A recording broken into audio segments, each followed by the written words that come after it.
мыйзам ошондой табигатты. Шайлоочулардын шайлоо укугун алып коюп туруп, ага бир гана укук калтырдык, добуш берүү укугун. Добуш берүү укугун болгондон кийин шайлоо бул мандат товар болуп калгандан кийин шайлоочу мен эмне кылам барып, мен шайлабагандан кийин дейт. Анан кийин ой, кой, сен акча берем, сен дегенде ал өзүнүн добушун сата баштады.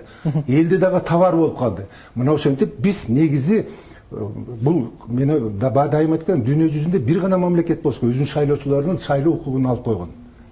Мына ушундай табигатта кийинки 9%-ты койгондо оготур кыйын болуп калды. Мына жакшы статистикалык маалыматтарды берди.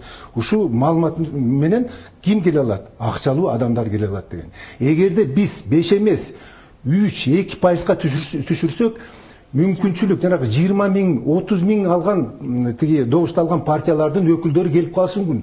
Мүмкүнчүлүк болот жаңыртканга. Эл жанагы Адахан Кимсанбаевичке акчасын бербей жана президенттикке катышып атканда 6%-ты жөн эле эл өз добушун берди. Ошондой эл кой бирөөнүн акчасын алып туруп, бул ушул жакшы команда экен деп добуш берип коюш мүмкүн. Ошолордун келгенге мүмкүнчүлүк түзүшүбүз керек. Ошондо ошолор келгенден кийин алар жалтак болбойт. Өз пикирин айтып калат. Өз учурунда биз депутат болуп жүргөндө оппозиция жолгондо 12-де 9 эле кишибиз. Бирок көпчүлүк депутаттар ынаачу логикага келгенде. Мына ошол